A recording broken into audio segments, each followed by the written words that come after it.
Hey, everybody, and welcome to my live stream of how you can save Batwoman. Batwoman is in dire straits, and we knew this pretty much from the get go with this series because the first episode was stilted, boring, not that very interesting at all. And so it kind of went downhill from there. And it's telling on a few levels. There's a few things that happened with this series before the lead actress, Ruby Rose, decided to leave amicably or inamicably, depending on what you hear. So originally, and one moment because Zinni is texting me. Yes, sir. So with the original release of the show back at San Diego Comic-Con, when we had one a couple like last year, Ruby Rose was supposed to attend the event and she didn't. That is a massive deal because this was your lead actress whose face was plastered everywhere. And she right now Zinni's lost. So she was supposed to be there and she was not. And I'm going to see if Zinni, I think Zinni is wanting to come on board and chat as well. So let's get this over to him really quickly here. This is the wonders of having a live stream. Okay, just sent you the stream link. Okay, so as I was saying, at San Diego Comic-Con in 2019, Ruby Rose was supposed to be in attendance, and she was not. And so that was a huge Facebook. Oh, Facebook. So with her not being there, that was kind of weird. So as we went on, bad things happened with this show. You had a production assistant who was completely and totally ruined for life because she is now disabled and paralyzed because of an accident on set. And then Ruby Rose herself ended up becoming injured dreadfully and having to go to surgery because of an incident on set. That's not a good sign on any level for anybody at all on this show. So the series ratings just descended into darkness quickly. Like every episode, if you go look at the ratings for the show, it just died over the course of the first season. Even the crossover event for the show with Crisis on Infinite Earths, the Batwoman episode was the lowest rated of all of them. And she just acted, Ruby Rose just did not fit this role at all from the beginning. I wanted to give her a chance, but even with her leaving, I think that she knew it was not the show for her. And also, surgery and then neck pain that was caused by the injury that she had probably tipped her to that too. So here we are. As of a week or so ago, we find out Ruby Rose is leaving the show. Your lead actress is going away. And so now you have a pandemic that's occurring where you're not going to be able to go into production for probably a while. And so you have time to fix your show. And they really need to, because let me tell you, I love Batwoman. The comics are amazing. The comics are beautiful. The character's fantastic. Kate Kane is a good character. This show was a disservice to her character and really just didn't get it on what was supposed to be happening. So they're already pushing that they're going to be, instead of looking for someone that would be able to act the role and do the role justice, they are already saying they're going to find somebody who is of the LGBT community to play the lead, that they have to have that check marked, which to me is already kind of you're hampering yourself there by doing that, by putting that out there. I have nothing against LGBTQ at all. Let me get that straight. But when your first thing is, do they have sex with the right people instead of are they capable as an actor, you have a problem with that. Seriously, there's looking for someone who has the right acting ability, and then there is just wanting to tick off boxes. But I get it. I get what you're wanting to do and why it's important to you. The showrunner is a gay woman, and this is what she wants to do.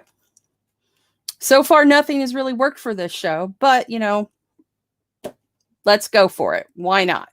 So, considering they hopefully will find a good actress to lead this show, here is how I think they can save Batwoman season 2 and the series. You go DC Bombshells with season 2. Some of you out there may not know what that is. DC Bombshells, let's take a look here so I can find it for you. 1 second. So I'm going to show you. So DC Bombshells is a comic book series that I absolutely loved. That was sort of an Elseworlds type of thing, alternate universe, where the lead characters of the DC universe, the females of the DC universe, they are set in World War II.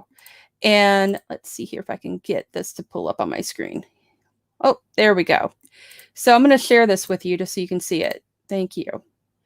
Let's see here. All right, share. So I'm going to show you right here. So this is DC Bombshells. And as you can see, there is a Batwoman, a Supergirl, and a Wonder Woman there. So there we go. And hi, Zinni. How are you? I'm outstanding. How are you? I can't. I'm doing fantastic. So I was just introducing everyone to the DC Bombshells, which is my idea to save Batwoman season 2. I'm all ears. Yeah. So DC Bombshells is set in World War II, and it's a universe where, much like happened during the actual World War II, the women stayed behind and worked while the men went to war. And so in this universe, the female superheroes are the ones that are keeping everyone safe, doing their thing. And it's drawn in such a way that they look like old school pinups from the era of the 40s. Ooh, can I ask a question? Sure. You mean like the Wonder Woman of 1946? That was my favorite. I just shared the screen to show, so let me do this here for you as well. This is what they look like. 1 second. Oh, 1 second. I was watching Jeffrey Dahmer earlier. Oh my Lord. So here we go. So let's go ahead here. So DC Bombshells. Yeah. And as you can see, there's quite a few of them. I own all 3 of these here. So the design is amazing. They look like just starlets from the 40s. Mm-hmm. They kick major butt. So like if you look here, I see what I'm talking about. Yeah. So if you look, yeah. So if you look at her, she actually plays softball, like like a League of Their Own type of softball. Mm-hmm. And she uses her bat, so she is actually a Batwoman. And if you look, there's like a Black Canary, Poison Ivy, Mira's back there, Hot Girl, Catwoman. They look fantastic. Oh, folks, if you're wondering what I'm staring down at, it is actually that. That's what I see. So what I'm thinking, because they're going to have to recast the main role, mm-hmm. is just and it's obvious that the original series, season 1, did not work. Nobody enjoyed that show, and the ratings tells the tale. It was just stilted. They completely missed the whole meaning of what Kate Kane stands for. They made the entire series about really how many women she could bang. And that is not what we're looking for here. It's a disservice and a sexualization of this character who, yes, she's a sexual being in the comics. That's the thing. But they just made it so that was like the entire point of the entire series, and it just did not work. Yes. Have you seen the promos for P-Town? What is P-Town? P-Town is on the Showtime network, and it's supposed to represent Provincetown in Rhode Island, but it has to do with this policewoman detective, but she goes on a number of romantic exploits with women. She's lesbian. And the way it was described was pretty much the same way that you were discussing Batwoman as being. And Jerry Bruckheimer, who is one of the uber testosterone producers of the 90s and the 2000s, if you've ever seen, for example, Crimson Tide, which, truth be told... I know all about Bruckheimer. yeah. He's one of the executive producers. So I'm saying, my point is, this sounds like a thing. You know? Well, the thing with Batwoman, because I want to focus on this because it's very important to me. I really wanted Batwoman to work, and Batwoman didn't work. And the reason was first of all, in the first episode, they shot their wad on exactly what the entire premise was going to be. Within 1 or 2 episodes, she'd found the Batcave. They also just completely utilized the show to demean men. And that's not what people want to see either. I get that it's supposed to be about women empowerment, but instead of, empowering the woman and making her a woman and an actual character, they made her a cardboard cutout of an angry lesbian who demeans men the whole show, including her own cousin, Bruce Wayne. They completely slam Batman the entire show. And it's like, oh, what? That is not what we're here for. This is not the character. This is not what happens. Did you even read the comics?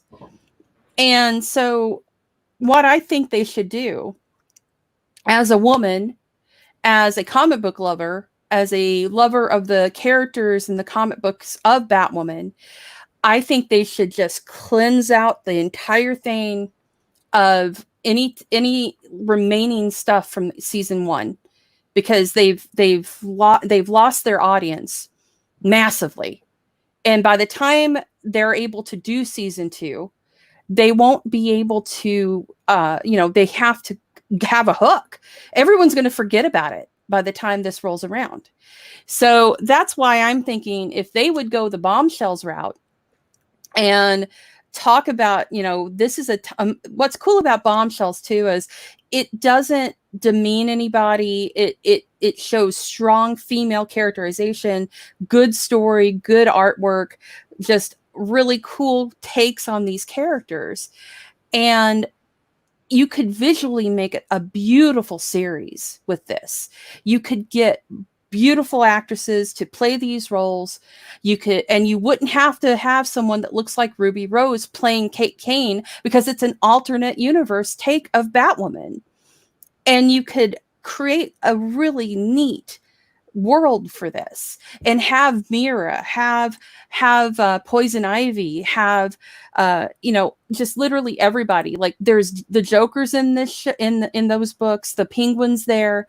They could take the opportunity to create a completely different world and story place for her, and have her be a loving partner to her girlfriend like she is in the book. You can have the whole Poison Ivy hooks up with Harley Quinn, which happens in these books, if you want that. If that's something that you want. But you also have the other male characters that are cool in these too. And they're not subhumans, you know, or demeaned. You have an equality, and that's the whole point of Bombshells. Was we're representing what really happened during World War II within this world, where the women became what they needed to be, and they were as equally important as the men. Question. Yeah. Who do you have in your mind to play the new Batwoman? See, that's a hard question. Because to me, I don't want her to be 107-pound short girl. And I know a lot of people are like, oh, you're just being, you know, sexist, you know, it doesn't matter how small she is. Oh, yeah, it does, because wait, I don't. Did somebody say that who has some fake Twitter account? No, I've seen people, you know, when people were talking about Ruby Rose being cast in this, my first thought was she's very small, and I'm not demeaning her or being mean to her. She's a small lady. She's a wisp of a girl, and to me, and in the comics, if you look at them, Kate Kane looks like she could play in the WNBA. Mm-hmm. She is a strong, athletic, tall, imposing woman. And you would have to, you know, maybe look to the WWE. I wouldn't say somebody like the thing is, though, I want an actress. I want somebody that can act in this show, because let me tell you, that's part of the problem. Was Ruby Rose, as much as she's beautiful and she can act, she just didn't capture, it just wasn't a fit. That happens. It happens. People don't fit these roles. I mean, there's a reason Val Kilmer wasn't asked back for Batman back in the 80s or 90s. I'm sorry. Nothing against Mr. Kilmer. No, he just didn't do anything. You know, it just, you know, actually, you know, what sucks is George Clooney was a really good fit for Bruce Wayne and Batman, but the script that he got was poop. So, you know, God love George Clooney. He admitted he takes the blame for that, and it's so not him.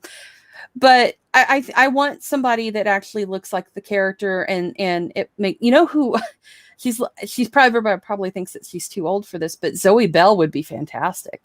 Can I add how about Haley Atwood?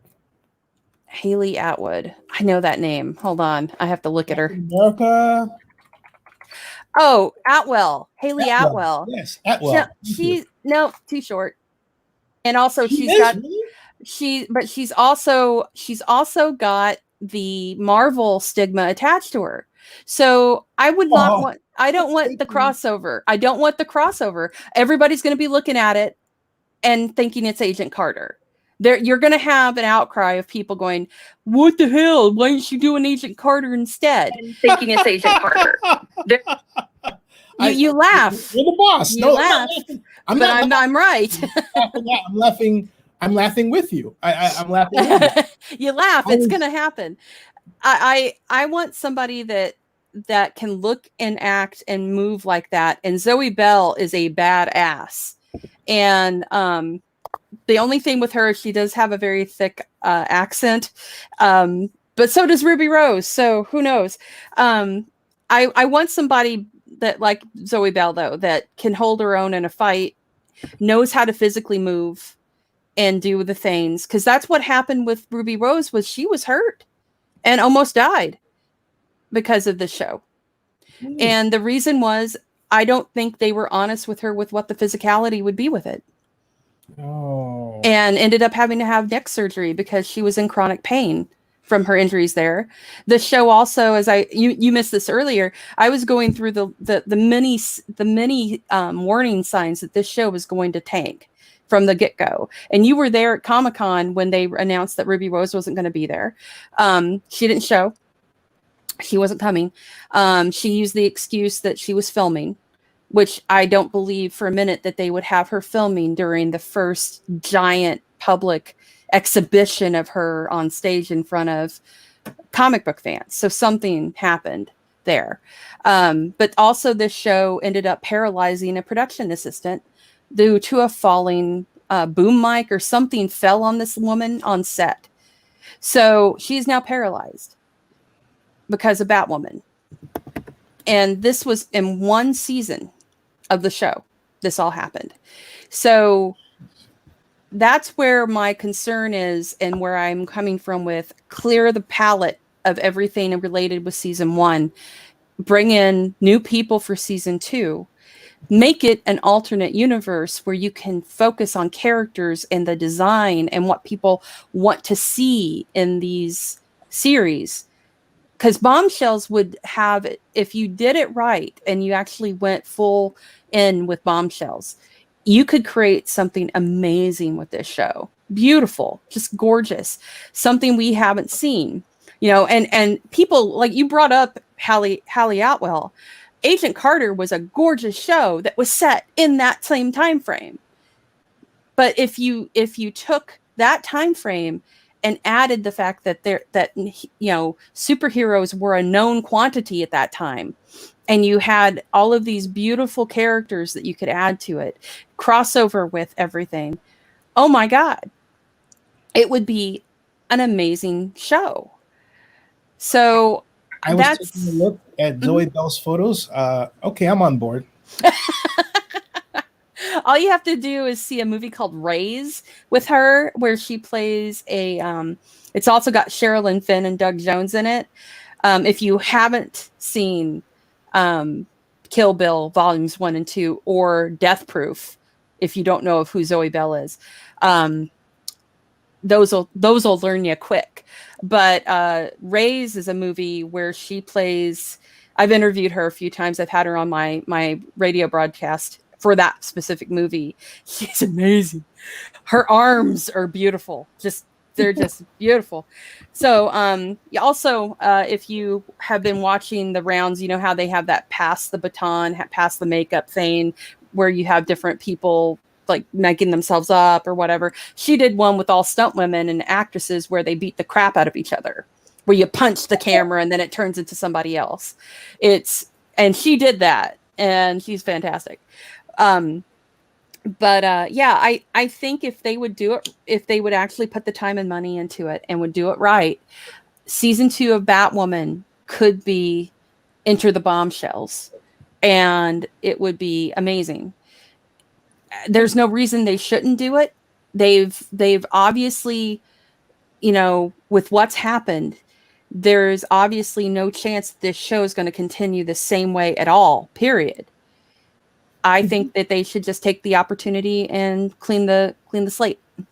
Could you, just for grins, type 1940 Wonder Woman to show that image? Yeah.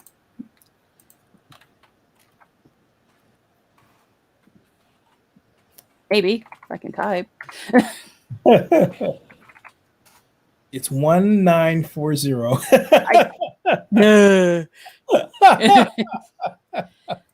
I want to get a bigger picture of it. There we go. All right, here we go. Shares. Yeah, I'm gonna hurt you bad. It's gonna be pain. There you go. That was the Wonder Woman I grew up with from the time that I was 4 years old up. Yep, and that's the thing is, like, yeah, I might add that was the first comic book character I was ever aware of. I love her look for this. Look at her. Mm-hmm. I mean, she's amazing. This is I love how crazy she looks. Like, she's just, and here's the cool thing: she has the pipe wrench. Yeah. And the cinder block on a chain that she uses too. I just love that. I think that's fantastic. You know, they've got this whole image of, you know, like Rosie the Riveter with her, and I just love it. I think it's amazing, and I really and truly think, like, if they would just give this a chance. I have another idea. Why you should write a treatment for this, like 6,000 words, maybe. I thought about writing an article about it, but I don't know. I mean, I think they're going to just keep doing what they think they want to do, and they're just gonna do it, you know.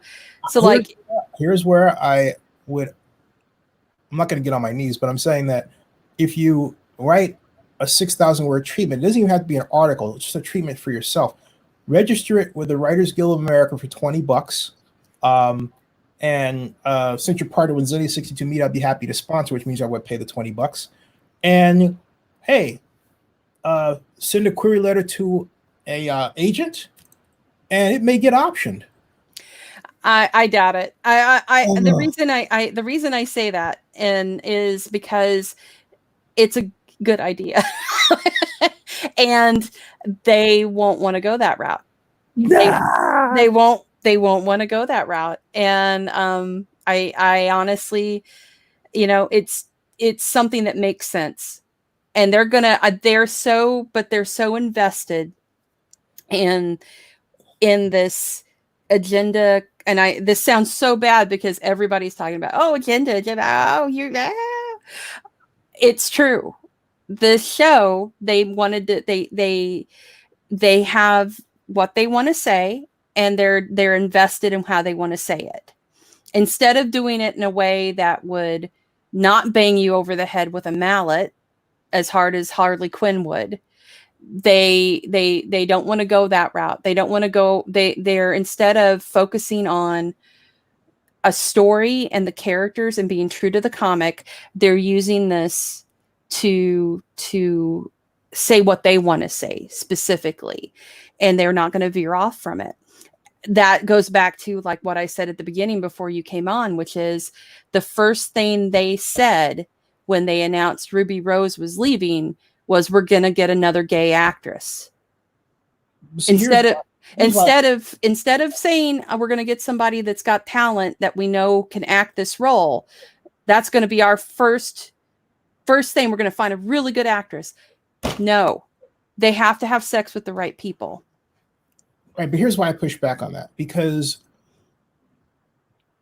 in 1997, actually 96, I had an idea, to make a long story very short, for a way of financing cities. But the way I was explaining it was going over the heads of a lot of people, including the city council.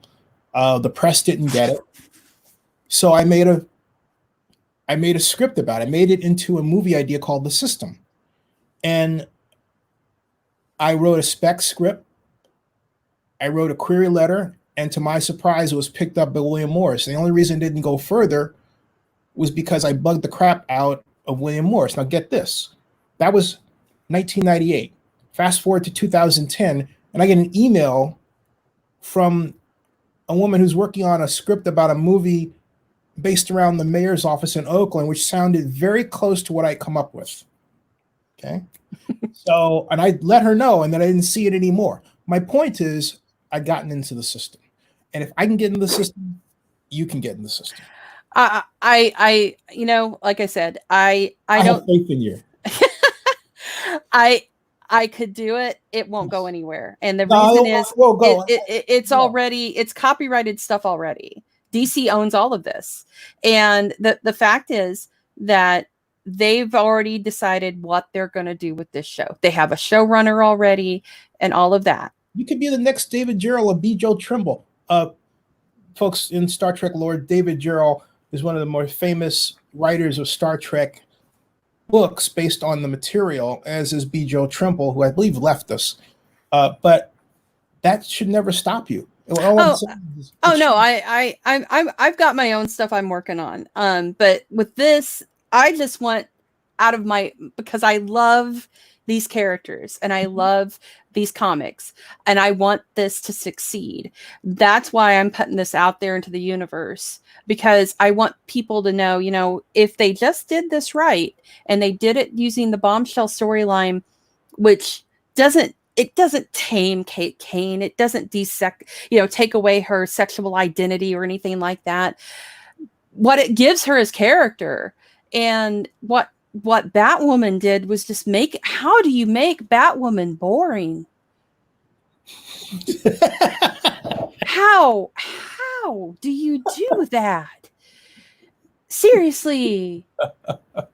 I mean, people, and if you look at the ratings, they just tanked, died bad. I honestly, I was amazed that they said they were going to go ahead. The fact that they actually went ahead and said they're going to do a season 2 at the same time that Ruby Rose is leaving, I just am shocked. So this is an opportunity where you can create a new format for your show. You have time to do it thanks to this, the pandemic. You have, because this show won't go into production until next year. Like, now, it wasn't a Mark Guggenheim thing, right? I couldn't tell you. He wasn't the showrunner on it. I know that much. Okay, that's what I'm getting at. Okay. Yeah. Let's see who I can tell you who that is if you would like. Is it Blake? No, that's the composers. I can look it up, but Blake Neely? Blake Neely is one of the composers. Hold on a second. Wait. Blake. Wait a minute. You know why I say that? All right. Here's why I'm saying that. Because I'm going to send him a quick video right here. Blake, we're talking about you. You got to get on this show, man. Right now, we're talking about you and your music. You've been ducking me too much. There was nothing wrong with the music. Nothing wrong with the music on Batwoman. you the man. I'm sending you this right now. You the man. There's nothing wrong with the music on Batwoman. I mean, you know, the music was fine. Great. Perfect. You know, what was wrong with Batwoman was the writing and the acting and the directing and the show running. And that you can all fix now because you have time and you have a second season to change everything. And so my solution is pretty obvious, which is go Bombshells. Show us a retro series of Batwoman. Come on the show. I just sent it to him. God. Hey, so yeah. You gotta go out and just hanging out there, right? My camera went. What happened? Oh, hold on a second. Then he's become a little round circle. I become a little. Hold on a second. Doggone it! I hate when that happens. But so everybody, that's my goal with this, is to put this out into the universe. I don't want to come off like, I don't want people to think that I hate women, because I've been accused of that before too, because I didn't like Ghostbusters that came out. But I wanted to put this out in the universe. Hopefully somebody sees it and takes the idea and runs with it. I really, truly think that would be the way to go to save this show, save the second season, get a third season out of the deal. I think fans would love to see this. I think seeing these characters in this environment with that focus and that look and the stories that were created from it, I think it would be fantastic. And it works because Batwoman's story takes place in another Elseworlds type of location, thanks to what we already set up within the CW DC universe. So that's what I've got for you. That's what I think. I think they should go DC Bombshells completely, and I think that would be the best scenario for this show. And Zinni's back just for the end. I got so excited, texted. And I quite literally knocked myself out of commission. So that's what I thought. Zinni, what are your thoughts as we wrap up? Well, I think now that I come up from the surface of the earth, that you really are, first of all, absolutely right. But I think that you should take the next step and, jot down your idea, because you're talking about it here and you're giving material for somebody else to say, oh, that's a great idea. And let's face it, a lot of people are sheltered in place and they have time to. So I would say, just like, for example, I'm working on a project that I've thought a long time about doing, and I'm actually doing. I'm making a football playbook. That's totally far afield. But my point is, someone will do it. I think that you need to take charge of that idea. If anything, your greatest treatment is right here in the transcript for this live stream vlog, where you can actually take bits and pieces of it and say, voila, there's my idea, and then send it to the Writers Guild and protect it, okay, as your version of that idea. Because let's face it, you're talking about an entire rebrand of Batwoman. And how do you know that they're thinking, we need to find someone just like Ruby, right? Because they did go in that direction to begin with. And this is your magnum opus chance to throw a monkey wrench into things, make hay, if you will, and follow the edict, at least that I follow, that, hey, you know what? A little droplet becomes a huge wave. I'm just going to share this with you guys really quickly because we were talking about Zoe Bell, and I don't know if you guys actually, let's see if I can make this smaller so you can see all of it. Oh, you're going to show her. Awesome. Yay. This is Karate Zoe. Kick? The Karate Kick. This is Zoe at the Screen Actors Guild, just in her, look at this. Jeez. Just on the red carpet because she could. Yeah. I was going to say, that's kick butt, literally. Yeah, no, here's a better one. She's just posing. Now, does she know Taekwondo? She is a badass stunt woman who can kick your butt. Look at her arms. Whoa. Look at her. Can you close up that? Look at her.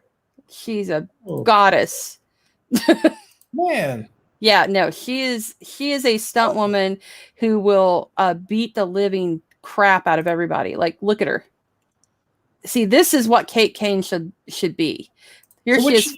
What's Zoe Bell now? This is her fighting in Rays.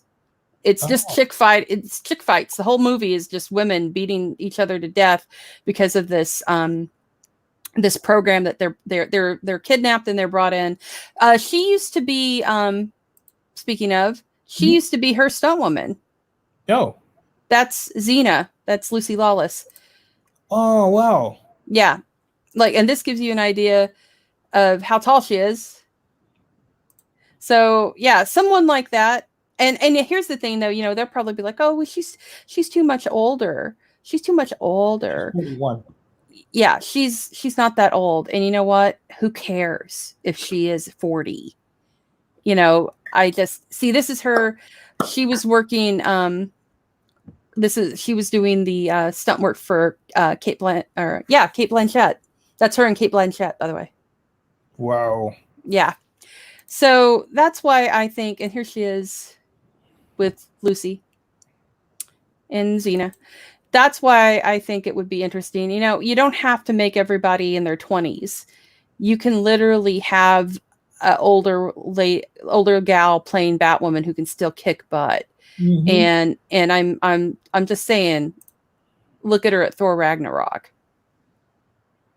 That's who. That's who needs to be Batwoman.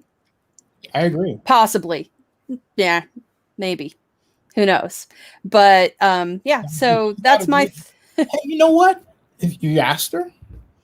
No, I've not. I've not asked Zoe if she'd want to be Batwoman. I could maybe tweet out and ask her if she'd like to. I have somebody else. I think that would be a great Batwoman.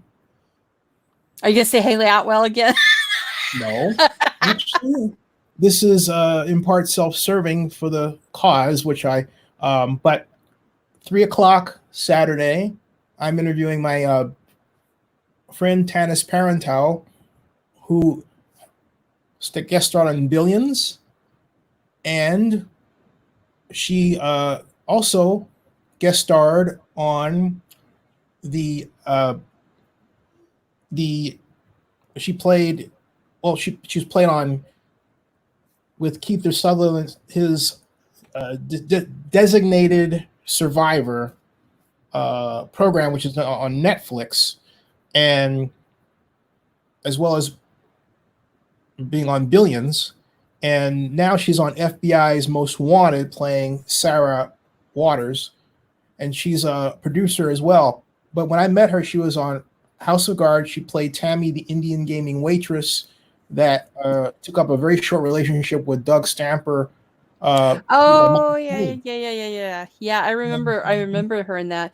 Yeah, and she also works out and looks like she can take care of herself. So, there you go.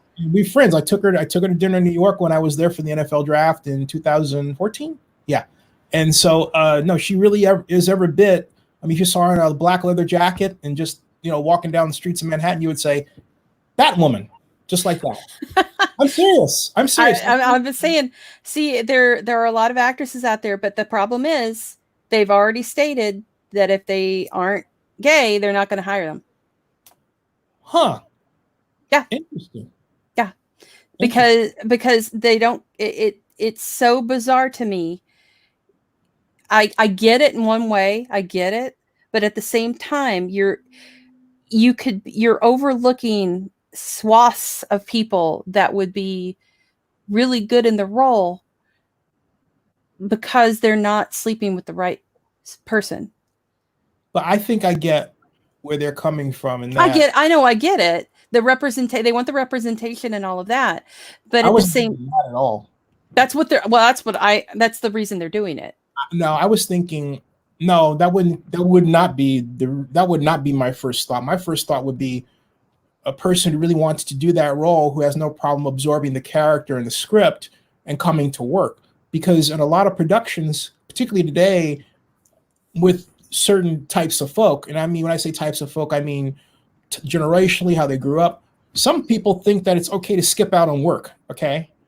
And their reasons could be for they didn't like the material or something they were asked to do. Oh no, they flat out said that the reason they will make sure to put a person who is gay in that role. They're right to do so, because that way you're better assured of somebody who wants to do that role. Okay, so I get that 1,000,000,000%, because again, people not showing up.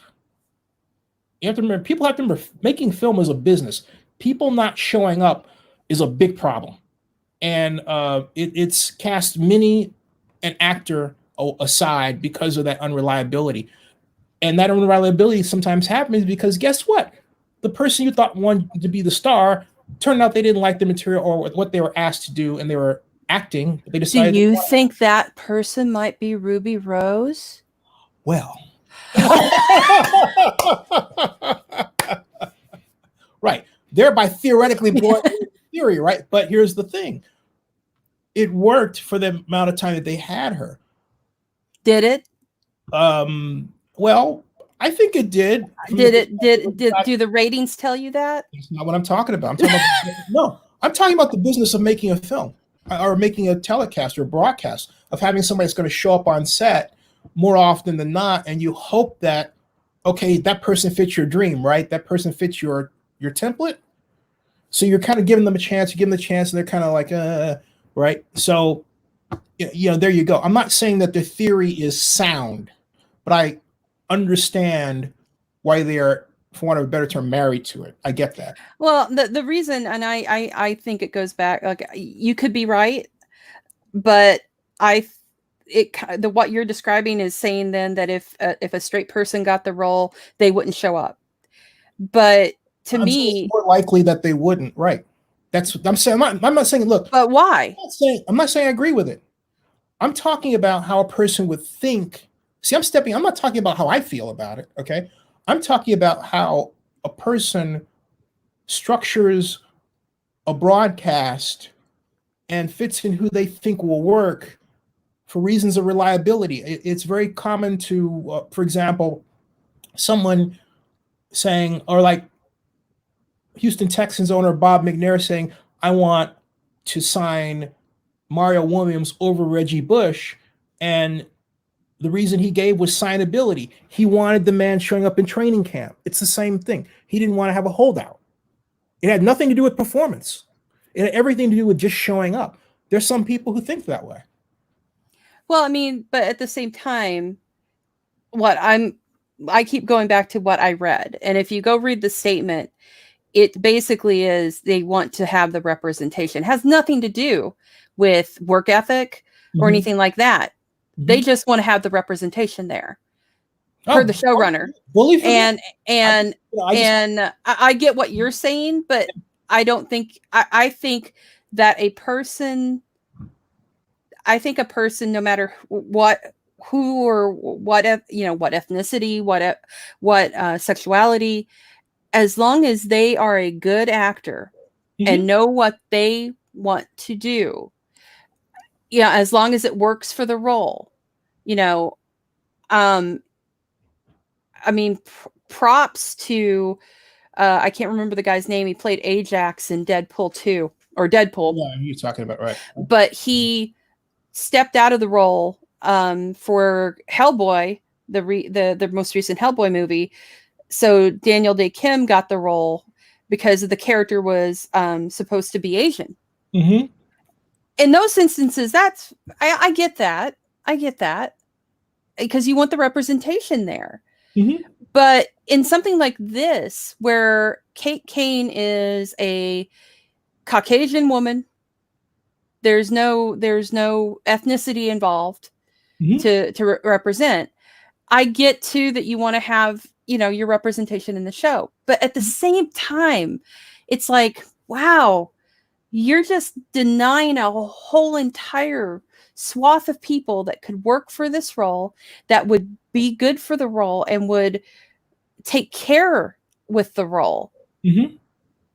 And I think, I think I know who will ask, who would have the ultimate answer to that question. And I will ask her. And I'm not going to use her name here, but because she's close enough to she's close enough, and I'll share it with you off camera. She's close enough to the production to make such that she would either know the answer or be able to find out the answer quickly. But I just have a feeling it has to do with who they think they can rely on to meet their objectives. That it's hypothesis. No, it's a box tick. Is what it is. And I guess that's a thing. But to me, it seems like, it's a really hard area. And to me, though, you're doing a disservice to the character and to the series when you limit. I agree. And when it's not something like, if the character specifically African American female, okay, that's who we need. We need an African American female or an Asian American female or, whatever. Mm-hmm. But when it's something like this, I don't want to take away from sexual identity and anything like that. But it's a double-edged sword. It's like, where do we go? Do we, you have a lot of straight actors playing gay characters and you have a lot of gay actors playing straight characters. So where do you draw the line? I think the easiest way is the way that they suggested, or the way that they went, for a whole host of reasons. And even though, I see what you're saying, but yeah, in this day and age where we have such an incredible diversity of people, diversity of thought, diversity of race and ethnicity, that they made, I think, a good bet that they could find somebody within a church of actors who are lesbian, and there you go. Yeah, I just want the character to be served the way she should be, because I love the comics, I love the character, and sadly, this show dropped the ball hard on a lot of things. Well, shouldn't you just simply rewrite it for them? Don't be on the sidelines. Go out there and make it happen. We'll see. We'll see if I'll do it. I doubt anybody. Yes. They already know what they're going to be doing. Be like Mike. Jump shot. Slam dunk. They already know what they're going to be doing. Anyway, guys, thank you for this. I hope you enjoyed hearing me rant about Batwoman and the ideas of doing the Bombshell line for season 2 onward. Please don't close the broadcast, but don't close the stream. You know how to do that? Maybe. Okay, what you do is on your upper in broadcast. Yeah, you end the broadcast, but not end us, so we can talk offline. So okay. Yeah, cool. All right, guys. Thank you. Comment below if you want more of my ideas and things and such and blah. So anyway, thank you. Also this week on Fangirl Radio, you can find us on iTunes, possibly Spotify. I'm working on that. You will be hearing me talk to the amazing and fantastic Stephen McCaddy, who you may or may not know from Watchmen. He was the original Night Owl, and he was in Pontypool and a ton of other great shows. So, and movies. Fantastic actor. I'm stupidly fangirling out about this because I think he's beautiful. So thank you, and I will talk to you later, Gators. Bye.